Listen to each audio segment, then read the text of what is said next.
The Iron Jungle podcast is raw, it's real, it has zero gimmicks, zero bullshit, and absolutely zero fucks to give. Welcome to the Iron Jungle. This is real, no bullshit, no holds barred, wide fucking open podcast. We've been at this far too long to be fucking around. This is the jungle, where anything goes, no holds barred. We're going to be talking about the real shit, how to succeed in a world where you have goals, but there's so much misinformation and bullshit trying to sell you something. This is the informative podcast, and there's no holds barred in the jungle. The question is, are you ready? Welcome to the jungle. Welcome to the jungle, baby. Welcome to the Iron Jungle. Let's go. What's up, everybody? Welcome inside the Iron Jungle podcast. We're going to take a trip down memory lane today. And sometimes, to be honest with you, I'm not even sure if I want to take a trip down that fucking lane. My past is not terrible, but it's not great. I'll tell you that much. And Drew, I don't know a whole lot about your past, but you pitched this idea on this podcast. It's like, if you could go back in time and have a conversation with 18-year-old Drew, and I think every listener to this podcast has had that thought in their head. Like, if I could go back and know what I know now, what would I do back then? So the premise of this podcast really is to, educate, not necessarily say, this is what I'd do if I was 18, but especially those who are beginning their journey in fitness or maybe don't necessarily know where to start or what to do. Because when we were 18, or in my case, when I was even 22, I still didn't know what the fuck I was doing. And it took a long time for me to educate myself. And even today, it's still a process. And it's a process for you. And you have been formulating products for the longest time. And you learn new shit every single day. Bro, I'm 29. I still don't know what the fuck I'm doing with my life. Well, yeah. I guess I'll figure it out someday. I mean, I knew one day when I grow up, I want to be Ryan Buckeye, but I don't know about that They anymore, all do, man. brother. They all do. I might want to be Jim Stepani. But the idea for this podcast came organically. Funny enough, those listening, how we come up with the ideas, we usually, it's Drew thinking of things the day before we decide to film them. You know, I'll sit down hey, what day we're recording? All right, cool. Put some thought into it. Sometimes I have a few ready and we pick one. Sometimes happens organically.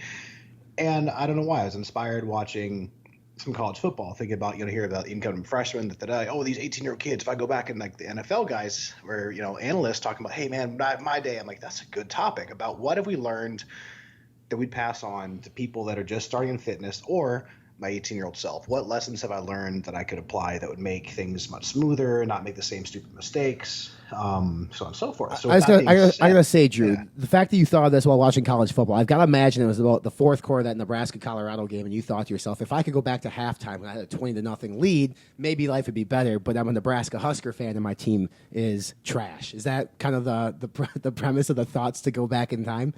I mean, it would go back to 1997, the last time Nebraska won a national championship. They won a national championship. Won one? I've never won one in football. Okay. No, I mean, I was going to say maybe back before I even knew they existed. They have a lot of cool trophies. That's not a championship trophy, but all right. So now we have that set aside, and Iowa still is done. So fuck Iowa. Iowa sucks. If you're from Iowa, we love you, but Iowa sucks. Iowa cockeyes. Fuck them. All right, continue, my friend. So, with this in mind, we got the friendly trash talking out of the way for the last 30 seconds. More to come. For sure. I guess a lot of people don't know the backstory besides, and this isn't a personal podcast, it is, so fuck y'all, is beside the kind of where I started from or the journey that Ryan's taken to kind of get there. But, bro, would you believe if I was telling you now, in third fucking grade, I was 165 pounds in the third grade. I was wider than I was tall. I was the fat kid. I was one that got picked on. I was the one that would always be considered a bully because I'd always be shoving kids down after getting picked on by 6 kids, and then I'm the big bully. Mm-hmm. So fuck y'all. To this day, I definitely think that does help shape my drive for being who I am, have a little bit of spitefulness where, okay, I'm in shape and now you'll got all the skinny kids or all the fat fucks at bad groceries at fucking Kmart, and they're not even open anymore, so fuck y'all twice with your Gomer pig-ass wives, whatever. So that's a little bit of saltiness. It's funny how life works out.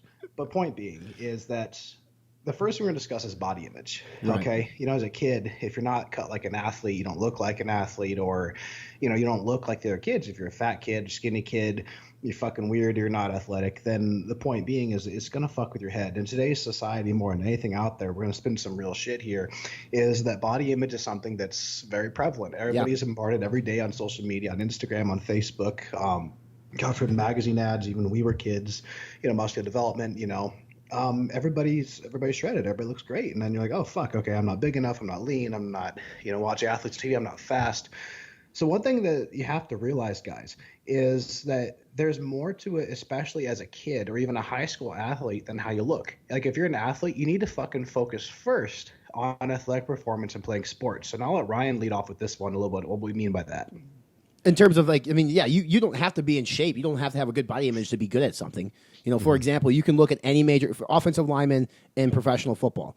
They're meant to be big dudes. They're meant to be what Drew was in the third grade times 6. Like you look at, we were just talking about football. You look at like Wisconsin's offensive line, Nebraska's offensive line. These boys, I mean, they.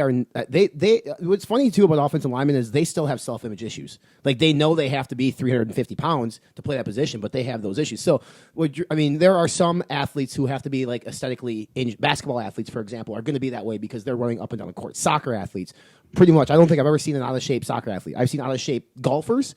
I've seen out of shape baseball players. Even to some extent, some hockey players, but.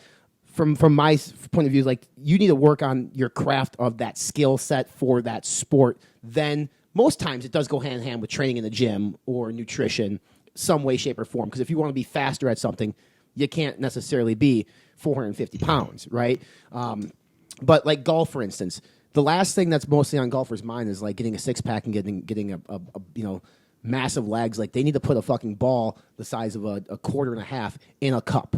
From 300 yards away. That is their number one priority. It is not what they're going to look like on a Wednesday night while taking a selfie for Instagram.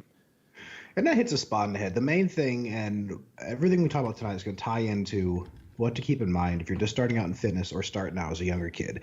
Coincidentally enough, I think inspired me this. I had a younger kid. Hopefully you listen to this. He's a 14-year-old kid, comes up to me and my training partner the other night. We were training chest. Hey, do you guys compete? Lo and behold, this kid starts rattling off all these questions about the Olympia. Kid knew fucking more than I did about this year's lineup, and I'm like, bro, like, how old are you? He's like, oh, I'm 14. I love bodybuilding. I love the sport. I'm like, dude, that's awesome.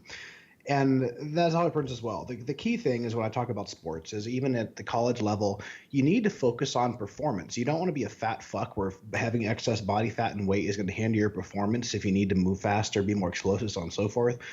But don't worry about being a shredded dude with like a contest prep ready lean person, because that's not conducive to excellent performance. I know for a fact. I've done contest preps. You don't perform well. Even playing slow pitch softball, I found out, man, I got really fucking good right now at walking on an incline on a treadmill on a stair climber, but running around the bases is a different animal. Everything hurts. You feel fucking run down. And man, I'm fucking shredded, but my performance sucks. I can't even imagine replicating that in full contact wrestling, football, baseball, where I have to go behind the dish and catch 9 innings, or I'm playing 4 quarters offensive, defensive football, or wrestling a tournament. You'd be fucking dead. You have to craft your body and train for that performance, but don't get caught up in being fucking shredded. Don't be caught up in having big biceps. Those things aren't necessarily going to help you on sports performance. You have a limited number of years that you can play sports, and you have the rest of your fucking life to work on your body. Right. That's the thing I'm gonna fucking tell you right now. When those days are done, they're fucking done. I mean, Ryan, he still thinks he's, badass playing slow pitch softball. I can't talk too much shit because I do as well, but right. We both have in our head legends in our mind thing. We can still go out and ball, and I know we could because I definitely still do, and I fucking miss playing. But my point being is you don't get caught up in fucking body image, especially as a young kid. There's PEDs involved as well as genetics, and that's the other part we need to open that can of worms for. Yeah, one thing I'll say too, like you mentioned, don't have to worry about being shredded or being huge biceps. In fact, if you do worry about those things and you get those things, that's probably actually going to hinder your performance. I mean, if you get to, like Drew said, with us being as big as we are, like, we're not as flexible. I mean, I'm still pretty flexible, but like as we once were, I mean, it's not the same. So like for me, I can't swing a golf club normal anymore. You probably still can. I think you can. I can't. Like I have a hard time doing it, but I'm also short, stocky, and a piece of shit. So that's my excuse. Yeah. In terms of like you mentioned, a lot of times we look up and like this 14-year-old came to you in the gym and mentioned he loves the Olympian. He knows the entire field. Like, awesome, because I don't know the fucking entire field. I'm covering the event as a media partner, and I don't know the field. But the thing is, like, that's something to keep in mind too when you're first getting into fitness or you're a kid. Depending on if you're listening to this and stuff, like the reality of the situation is, yes, some is genetics, some is PEDs, like, and that's hard to say that to a kid. I remember for me, I'll just use an example. Like, I come from the world of professional wrestling, and one of the most famous professional wrestlers of all time is Hulk Hogan. And what did he say? Like, say your prayers, eat your vitamins. And kids believed it. They believed like that's why Hogan was so big and he had the 26-inch pythons. He may have said his prayers, he may have ate vitamins, but he also was taking testosterone and DECA and all this other kind of stuff that he can't tell kids, but kids were led to believe something that was not true. So when you look at these larger-than-life athletes, and even, I mean, you hear it all the time, it's actually kind of quiet. And even in ESPN, when somebody gets popped for PEDs, they don't necessarily make a lot of noise about it. They get like a 6-game suspension, maybe a 4-game suspension in the NFL, and then they come back and play. In baseball, it might be a 100-game suspension, but they never look like they get big unless they're Barry Bonds. So I guess what I'm trying to say is like kids, young athletes, young people getting into this stuff, if you idolize certain people, like I'm not saying they all take something because that's not necessarily true, but just try to be realistic, search out for the finer details and the scientific facts behind things, and just don't always assume like if they're on a cover of like LeBron James is promoting this company called Ladders. He didn't get ripped from taking that shitty company's supplements. He didn't do it. All right, so he didn't get ripped from PEDs either. I don't believe he's just a genetic fucking freak of nature who's amazing. But that's my 2 cents on the PED standpoint of athletes. And that's perfect. It segues exactly into the next point I want to cover. If I heard to go back once again, this is for the beginners out there or for my younger self, this to not repeat the same stupid shit over, is in our part when it comes to just training.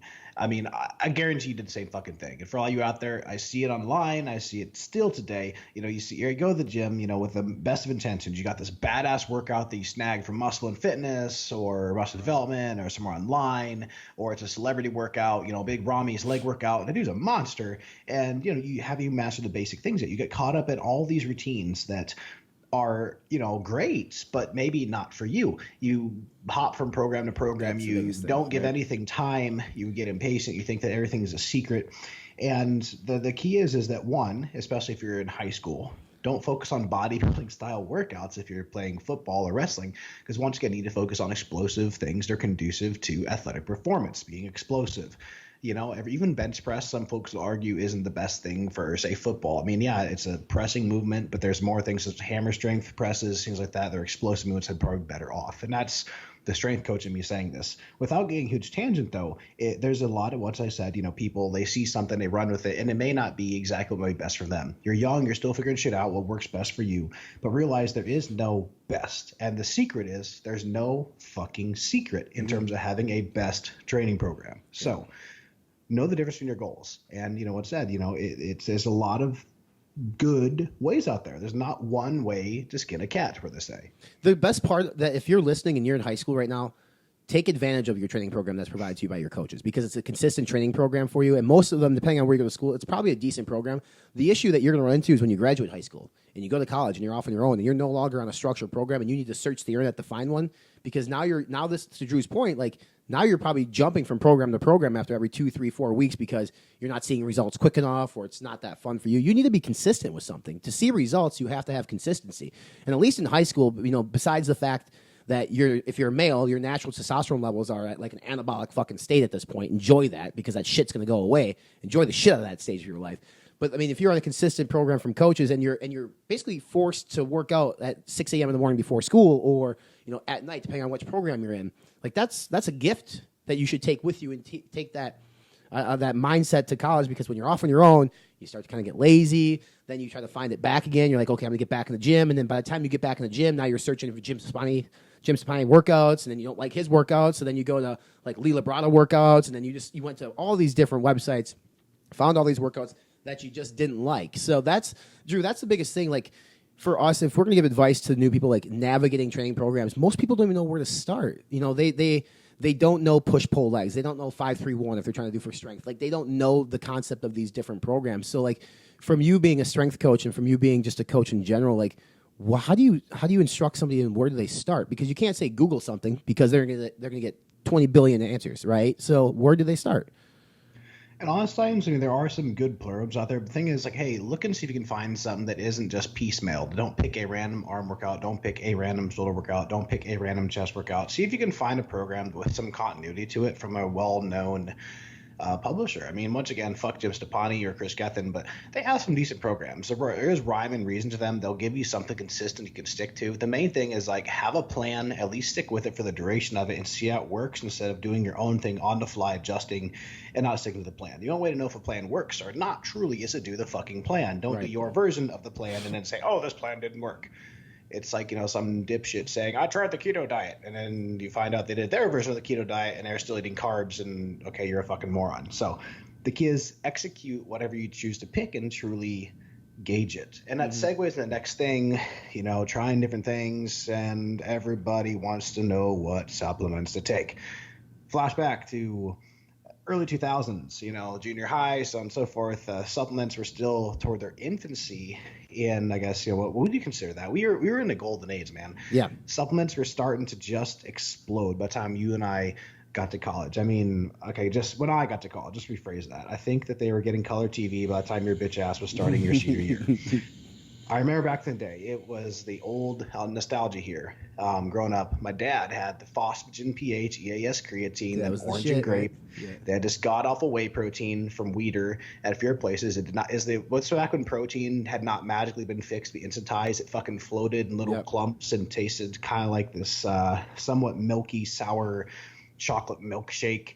And you had just very simple things, and like you're talking amino acid tablets from Universal. And then when we got to the age of making our mark, the first pre-workout I remember taking obviously was No Explode. Then soon you had Supreme 250, Anavite is a multi. You had these even at the time glucose social agents like Glycolog or USP Labs Prime. There's all this shit got thrown at you. So the point with this one is when it comes to supplements, you have a perfect outlet here on Fitness Informant, Self-Made Barbell Brigade, and the internet to find good quality supplements that fucking work. And my main advice before I segue off here and let Ryan take on his bit on this is that don't get fucking carried away. You don't need the kitchen sink in terms of supplements to accomplish your goals. I remember, I was taking Prime for being anabolic, thing for helping spike, anabolism, 2 different types of proteins, one for post-workout, one's for mid-morning, one for casein before bed, a creatine, an extra branched amino acid, a joint support, fucking like 6-7 things. I had like a tackle box with pills in it because I think, I need all this shit to accomplish my goal. And now I take literally fucking none of those things. It's amazing how that evolves. It's crazy. I mean, yeah. It's a cheap plug, but if you have not seen Subs the movie, which is on Amazon Prime now from Alex Ardenti, it's on Vimeo as well. It just came out. It covers the history of the supplement industry, and it's very, very. Drew just mentioned like Phosphagen, and there's things like Designer Whey and Ultimate Orange, Hot Stuff, like all these supplements that came up, and it talks about Bill Phillips and EAS, and just like the history of supplements and metrics. It's amazing. It's fascinating to me because it's the world that Drew and I live in. But that when you started saying those names, Drew, of the supplements, I'm just like, it brought me back to watching that. It brought me back to being younger too. And I remember seeing like my first supplement I ever took was a Weider creatine, just a creatine tablet, and people looked at me like I was taking fucking steroids because it was creatine. It was so frowned upon. And creatine monohydrate, for those of you listening, it's fairly new. Like 1994, I think, is like when the first capsulized in that range, like the mid 90s when it came out. That's not that long ago. I mean, literally, that is not that long ago. But yeah, to your point, like then when I remember buying my own supplement, like on my own, I bought something based off a magazine ad, just like a lot of people do. I was reading magazines and I saw the magazine ads, like I'm gonna try this. It was a bullshit, not like NLX chewable. It was fucking dumb. I didn't know what it was. But then to your point, I did the same shit. Like I would make sure I had an absolute whey concentrate. I would have a casein because God forbid you can't go to bed and not feed yourself when you're sleeping. And all the BCAAs and tablets and everything under the sun. But as I educated myself, I realized I don't necessarily need all these things. So for those listening, like where do you start? Most people do start by just a quick Google search, or they find a YouTube reviewer, a magazine ad if it still exists, or they get what it is now. It's like you're scrolling through Facebook and you see an ad that pops up saying $30 off or 30% off X, and the ad looks cool, so you buy it. And you're buying something because there's a 10-point buck on the cover of it or whatever it might be, and you think it looks cool, so you buy it. The biggest thing with sports nutrition is, granted, per DeShea, they're not drugs, but they're chemicals, and they're things that you're putting inside your body. So you may not understand what to take, but you should, when you look to buy something and you're going to buy it, you should at least do a quick search on what that thing is, because the fact that we as consumers spend a lot more time researching this fucking thing than we do things that we put inside of our body that we're going to ingest is shocking to me, because you get one of these and you can get 1 million of these things. So and that for me is like, yeah, we have a great outlet, and I don't want to do a cheap plug saying you have to use Fitness Informant. There are plenty of people. You can go to Drew directly. You can go to other experts, but you got to make sure that there's not some sort of alternative motive and agenda with what's going on. So a lot of times people are going to download these ebooks and these workout plans, and with them come supplement recommendations, and that's kind of like an alternative motive for that too. So it is hard, especially because we live in the age where it's the internet is where we go. We go to the internet, we do a Google search, and we find some of these top 10 ranking websites, and they're all paid for by the supplement companies. And I understand why people make the wrong decision all the time. It's funny, the other part that comes to mind too when you start out, I guarantee you did the same fucking shit, especially when GNC still fucking mattered, brick and mortar. You know, you'd go in and ahead of time, you'd see something online, bodybuilding.com was in its heyday and magazines were still popular. You'd walk in like, oh man, okay. No explode. Yeah, you go in and you think you know more than a guy at GNC does because you fucking probably did, even though you're 16. Fuck GNC. And you walk in and you're like, hey man, what's up, bro? He's, hey, want to help you with something? Like, and oh yeah, let's see some no explode. Like, you know, like he's done this a million times, whatever. You walk in all cocky and like, yeah, so any supplement. I remember going in for one time. I don't know why I was fucking possessed with this, like a fucking senior. I didn't even know the why. So, oh yeah, I've got that. Just pick it up, you know, in our bottle of Expel over here, cousin water. Like fucking why? You know, you look back and like, man, I'm a fucking idiot. Yeah. Like, you walk in and it's just like, for whatever reason, you know, that your independent research, sometimes you look back and, man, what path did I take? Where did I end up? And why the fuck did I decide that? Yeah. Nothing harmful. At the same time, like, why? And yeah. I was going to say, too, like, as you start out and you start getting into fitness, you don't need to go balls to the walls with supplements. You know, for a guy like Drew who formulates them and for somebody like me who recommends them to people, I don't recommend people jump into supplements right away. I recommend into finding a routine and finding a rhythm that works for you, making sure you can get your diet in point. Then when you think that you need to obtain that extra 5 to 10% performance boost, then we can start incorporating supplements. But I mean, like everybody that comes to you and I all the time, Drew, and says like, what are like the top 5 supplements that you must take? And in my top 5, I'm not putting a pre-workout ever. Like, I mean, there are things like a fish oil pill or a multivitamin because of our fucking American food system is garbage. Like, the general health, non-sexy supplements, even like a really high-quality greens powder, is something that I would recommend before we talk about branch chains and pre-workouts and things of that nature. Protein, maybe, but, I mean, you can obviously get enough protein through whole food sources as well. So it just that everybody asks us, and maybe we'll do an episode sometime on, like, the 5 essential supplements that everybody should be taking. And why? Because I think it would be helpful for people because I bet you and I aren't putting a pre-workout in that top 5. I agree, 100%. And this is exactly a lot of times, you know, get with the clients, like, hey, do I get help with like supplements as well? I'm like, yeah, I mean, I'm going to give you the ones to recommend and why, and you're going to be surprised. Pre-workout, I'm like, hey, there's a lot of good ones out there. Pick whatever the fuck you want. How about protein? Here's my recommendations and what to look for, but there's a lot of good fucking ones out there. The things I want them to take are like I have a green supplement in there, a fiber supplement, and this very basic things. You're like, man, this is very light for supplements. Why do I need greens? I'm like, trust me, this is shit that actually matters. But yeah, like gut health, things like that aren't sexy, but it's necessary.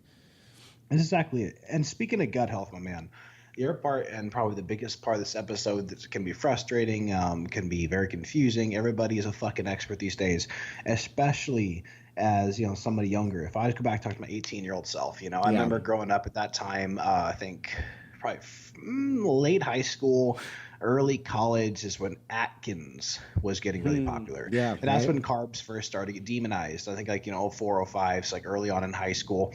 And you grow up with a stigma in your head before you know better. Like, oh my God, carbs are evil. And, you know, lo and behold, like as a kid, you know, you care even less to investigate. You just want to simplify shit because like, oh, I just carbs. So now if you're eating like 4 fucking Atkins bars, like, oh, there's no carbs, right? And then, you know, magically lose weight because, you know, you're running through football practice, and, you know, nothing about calories and like, oh, fats are good. I need fats, you know, just start eating a handful of sunflower seeds, just random shit like that.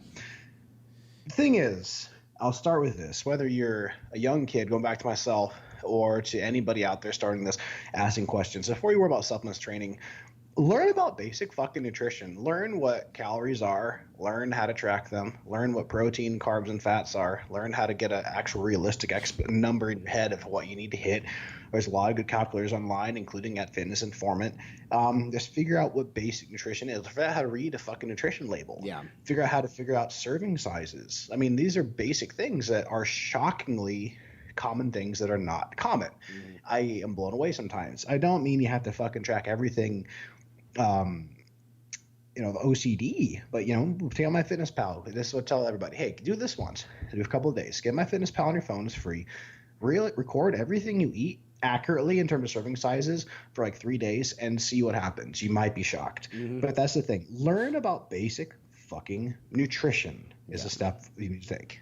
It's, you know, you and I were talking lately because now I'm on off-season prep, and I had tracked my macros like consistently using I use chronometer or chronometer, however you want to pronounce it, and it does make a world of difference. Like even when you think you know what you're eating is correct, and you can eyeball a serving size, when you actually start to weigh your shit, you will see more changes in your body and your physique just by doing that and adhering to a program. And I was never in bad shape, but I mean I've seen my body change dramatically just since doing that and upping carbohydrates. But for me, my rule of thumb when I was 18 or when I started getting into fitness was if the food product that I'm going to eat has more grams of protein than fat, it's good. That's what I thought. I truly believed that if there was more grams of protein on the label than fat, that it was a good selection. Now, that's not necessarily always true at all. And especially, you know, we had a conversation the other day in our group, a big package. It was like a breakfast food. I think it was Jimmy Dean's something or another. And it had 28 grams of protein right on the front of the pack. And consumers think just because it's on the front of the pack, like that is the main benefit of that product and it's good for you. Just because something has 28 grams of protein doesn't mean it's good for you. It's fake eggs. It's overprocessed bullshit. Like, you still have to look at nutrition labels. Not just the macros, people. And this is why it's so difficult. This is why it's so complex, is because when you actually start looking at the ingredients, and there's these things called parenthetical labeling where they actually, like if they use, for instance, if they use eggs in a breakfast dish, like a frozen breakfast dish, they are required to break out exactly what's in those eggs if it's not just eggs. So then you start seeing different flavoring and preservatives, and like that starts to be an eye-opener. So completely understand, nutrition is complicated as fuck. On top of that, you have billions of dollars in marketing spent on you via advertising, whether it be billboards, in the store advertising, leading you to believe one thing. Like, for instance, the Atkins diet, right? Like that was they spent so much money on it, leading you to believe one thing, and then people actually started getting hurt from it.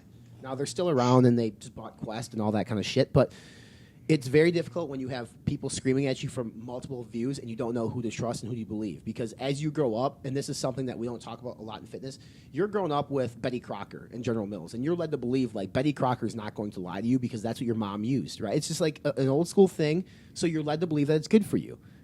I worked there. They make a bunch of stupid shit, and they make great money off of it, but like... some people out there might not have made that connection, but when you grow up with a fictional character and you are led to trust her and believe in her, in case of Betty Crocker, like you might eat that product for the rest of your life and just assume it's good and not think that that brand is going to change things on you. Brands change things all the time. It's what we call like basically holistic margin management. They take shit out all the time to make higher margins, which typically means that product becomes worse for you.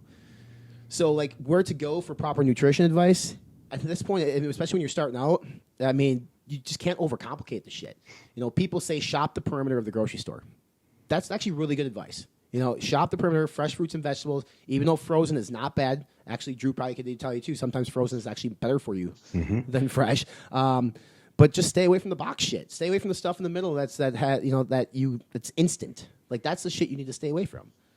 The basic thing that I'll tell people, especially, I don't care how old you are, is if you take a look at your diet, are you eating food or are you eating food products? A perfect example is when Ryan was talking about the Jimmy Dean. Yeah, if you think you can put the two bowls side by side on the table, but if you were to do a write-out of the fucking ingredients in there, okay, say the Jimmy Dean one has sausage, eggs, and cheese. Let's make it very simple. And you have another one you made yourself, sausage, eggs, and cheese. Sausage, let's be real, is a processed food. You have to process the meat, put a casing on it, so on and so forth. So let's take it a step back. Let's do, if you say like a pre-made meal of like say the eggs, steak, and veggies. Same the cooking thing. If you look at the eggs you made yourself, you're probably cracking eggs or using a carton of egg whites. Ingredient, fucking eggs. But when you look at the ingredients in the eggs and the pre-made thing, it's like eggs, tricalcium phosphate, preservatives. I mean, that's not inherently bad, but now you're starting to get to the edge of things are more of a food product. Or it's like if you're eating, say, once again, picking up your macros, eating things like Pop-Tarts or processed cereals and so forth. There are some cereals that I incorporate for both myself and my clients for specific purposes. Don't get me wrong, it's not all bad. But in general, Ryan hit the nail on the head. Shop the perimeter of the store. Whole Foods is going to be better. And once again, it's a whole nother podcast, and I believe in that too, is like, you know, the thermic effect of food. calories, proteins. You don't always have to quote unquote eat fucking clean. That's not what I'm saying. But I am going to tell you that you're going to feel the best and get the best results in the long term, and also typically save yourself some money by eating real fucking food. Eat good food, steaks, chickens, fishes, fresh vegetables. If you want to have a little bit of garbage in there, like, oh, I really fucking enjoy a Pop-Tart, then have a fucking Pop-Tart. Unless you're contest prepping or doing something specific, it's probably not going to kill you. So everything in context, but that's the key. Just make the most of your diet on the outside of the store. Real meat, real vegetables, real carb sources, just stick with those type of things. That's the main advice I have to give you when you're starting out. I mean, obviously there are a few things within the perimeter you're going to go and get, like your jasmine rice. If you're going to get that, that's not in the perimeter. But and you'll learn those as you go along. Like the biggest thing is don't overcomplicate this shit. I mean, you and I both say this all the time. Like, we try to overcomplicate it by buying every supplement under the sun, by trying to figure out this is the diet that's supposed to be right for me because he said I'm supposed to do it. So now you're studying the keto diet and you realize, what the fuck is the keto diet? I mean, we need to start, keep it simple, stupid. The whole acronym of KISS is the biggest thing. That means in the gym with your training, keep it simple to start. Keep your supplementation simple or non-existent if you don't need to. Keep your food selection simple to what Drew said, like real food, not this food product stuff. I mean, there's a lot that and what's great about this episode is so many ideas have stemmed from this. And we could talk about the idea of eating healthy. Is it truly expensive? And what is the definition of eating healthy? And we'll probably get into those things. But the last thing we want to dive into here as we wrap up the show is a lot of people, as they're 18 or even me, when I was 18, I didn't want a career in fitness. I didn't. I wanted to be a pro wrestler. That's what I wanted to do. I had to incorporate fitness in my life. You might be a different story, and I don't know if a career in fitness was kind of like your get-go in the state of Nebraska, and if so, what advice are you giving to people who are considering a career in fitness? Okay, well, let's start out a couple pronged here. I mean, I think it all started in terms of the fitness specifically, probably before my junior year of high school. All before that, my freshman and sophomore year, I was thinking about going in architecture. Man, it's still a fucking badass field. But then again, I realized I truly liked working out. Somebody was being a smartass in the weight room. I was like, hey, when you're bench pressing, make sure to have your hands lined up. You're fucking lopsided. And so, what are you, a personal trainer or something? I'm like, huh.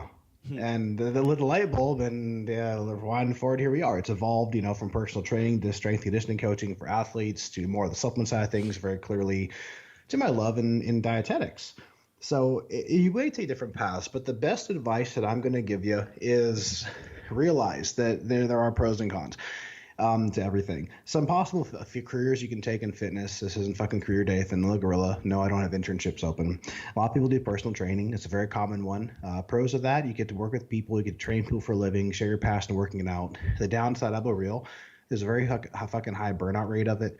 If you're not good with people, don't be a personal trainer, especially for one-on-one sessions, because you are in part their therapist as well. A lot of people want to talk the whole time they're training.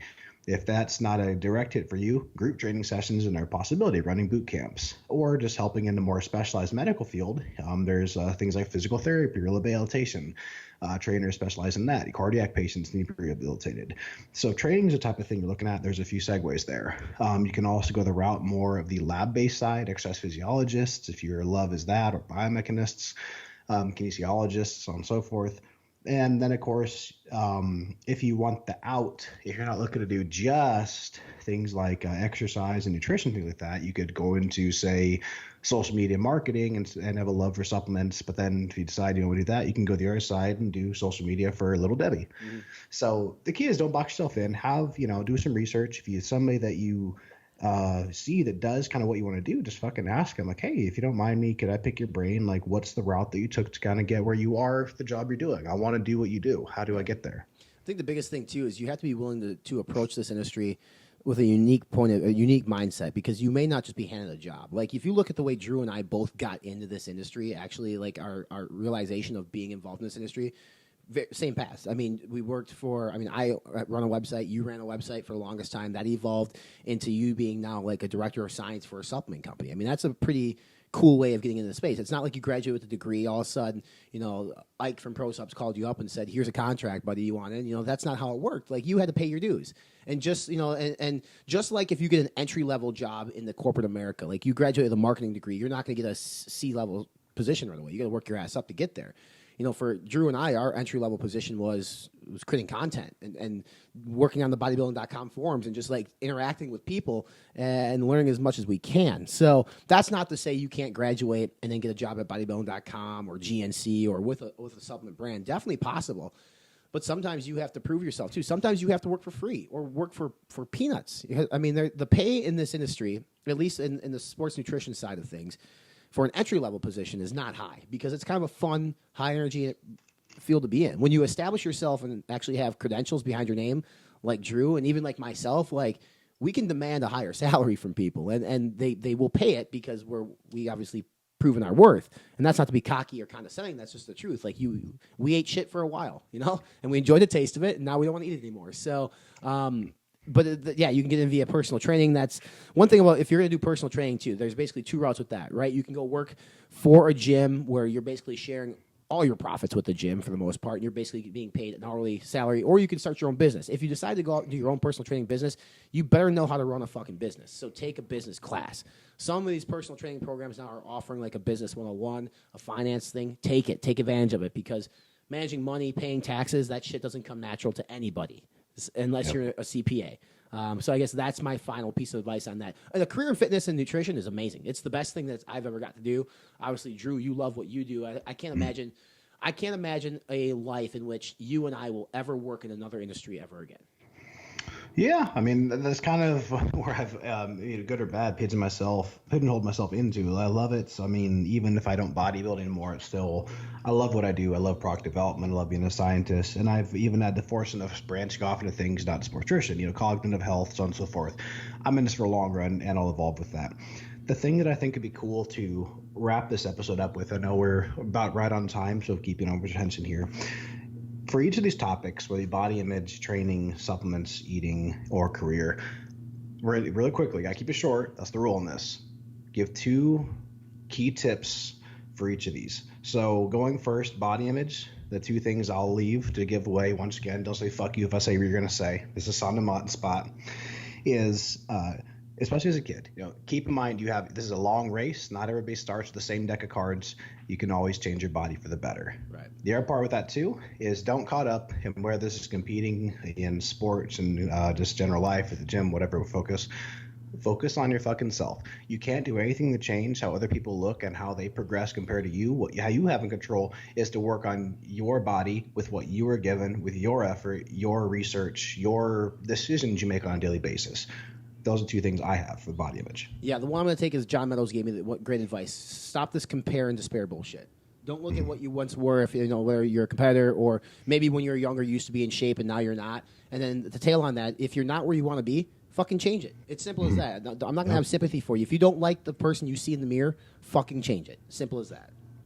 Boom. Training. Keep a neural train rolling here.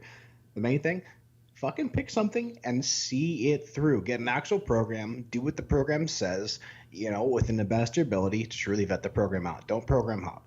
Pick something.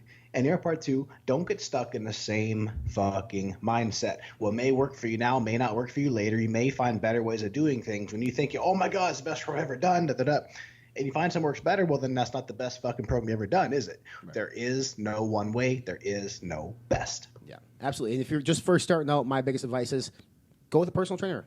See for a little bit. Just see what you like. And they're also going to teach you how to use the machines the correct way, if they're good.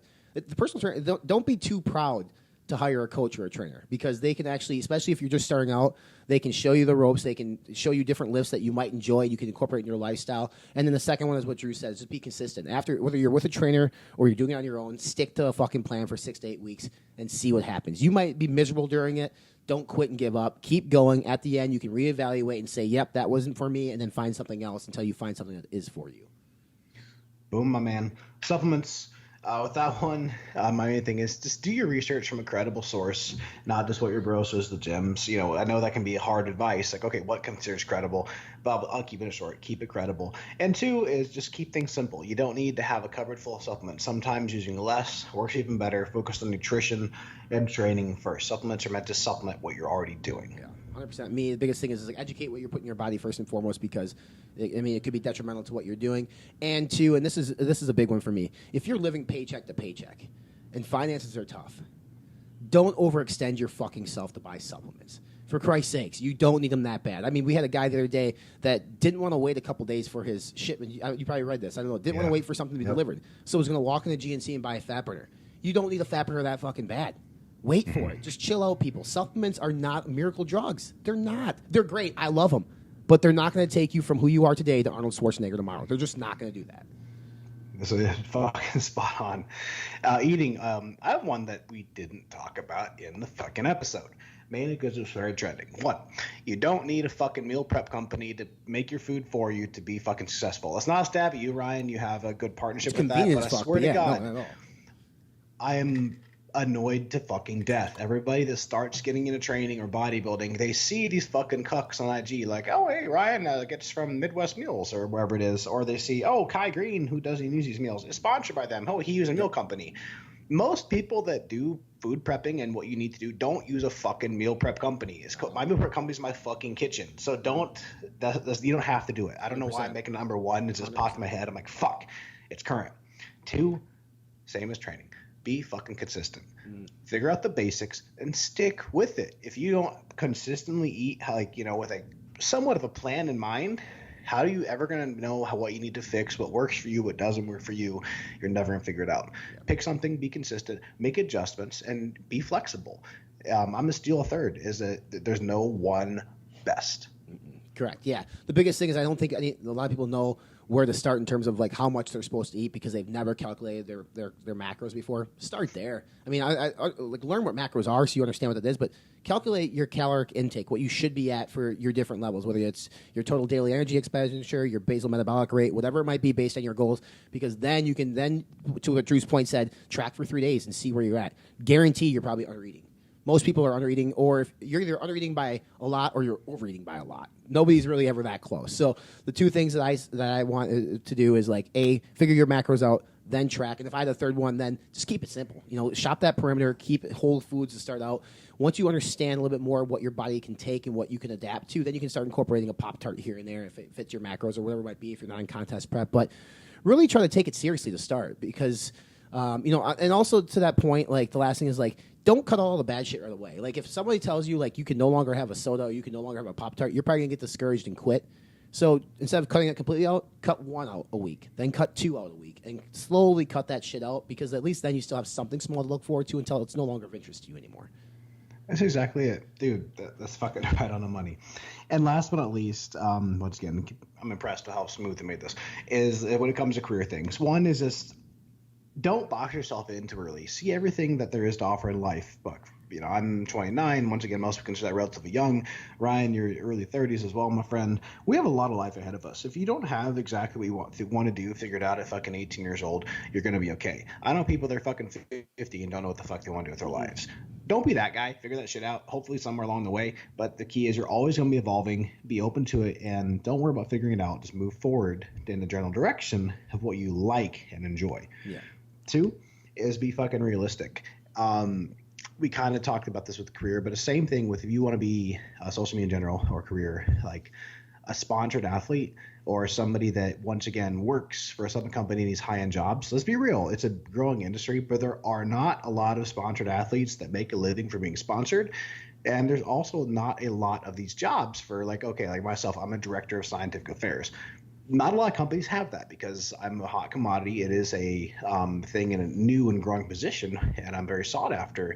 But, there's not a lot of those jobs open. So it's a very competitive space. So be realistic. Don't box yourself in and get a feel for all the possibilities. And don't, just keep your mind open. Yeah, for me, it's kind of going more maybe corporate side of things, like especially when I get involved in this industry. One is like see people out on a platform like LinkedIn. There are plenty of people in this business on LinkedIn that I've connected with, that I've made friendships with, that I've done business with since, just through a professional connection like LinkedIn. And 2, show interest. If you really want to do something, show interest. Maybe if it is like, I'm not condoning you to do this, but like if you're a big fan of supplement brand ABC, then write reviews on ABC supplements or write some content or do a paper in school on that brand. Show that you actually care. Because one of the biggest things that my professors would always tell me is like, if you want to be a pilot or you want to work for Southwest Airlines, do a bunch of research papers on Southwest Airlines so you can take that shit to the interview. You imagine if you show up to an interview with Aaron Singerman, of all people, at Redcon 1, you did like 3 papers in college, like looking at the business model of Redcon 1, it's going to impress the shit out of him. He's going to give you a job on the spot. So if you really are interested in doing that type of stuff, put in some fucking effort before you even have a job And that way, if you eventually can seek and land that interview with whoever or whatever, you have some stuff that shows that you actually are interested. You're not just looking for a paycheck. Yep. Shit, man. I mean, yeah, I couldn't have said that any better. So I think that's the list, man. And usually the episode end up, so I'm going to let you continue to have that honor. But like I said, today's podcast is a little bit different. It's a mix of beginner advice, as life experience / just some quick realities on a lot of these hot topics we covered here. I did, once again, as I mentioned earlier, I think of things kind of on the fly. I didn't know how I didn't take this earlier, but that episode on the reality of personal training and strength coaching, what you want to do, what you want to don't do, how to tell if your trainer fucking sucks, and that might be the title. Your trainer fucking sucks, because there's a lot of shitty trainers out there. Yeah, we got a lot of good stuff, and I think starting from this episode, if you guys have any topics or ideas for us, hit us up via, we're on Facebook. You can go in the Self-Made Barbell Brigade group, seek us out individually, whoever. Make sure you subscribe to the podcast, iTunes, Spotify, and YouTube. Follow along on the Iron Jungle podcast over at Facebook. Subscribe to that, and we can take comments there too. Give us some engagement. We'll go from there. So until next week, Drew. This is our longest episode to date, but I think we gave some really good content. And I think people are going to be engaged the entire time, because I don't think we said one thing that's untrue. So, and I think if a lot of people out there are listening to this and they've been a little bit more experienced, they're probably going to be shaking their head yes. And if you're new, just listen and take everything in stride and try to incorporate this in your life. Guarantee you'll start to see better results because of it. And again, if you need to get in touch with us, we're here to help at any time, any day. Until next time, that's Drew Peters. He is the Vanilla Gorilla. I'm the American Lion. Peace out.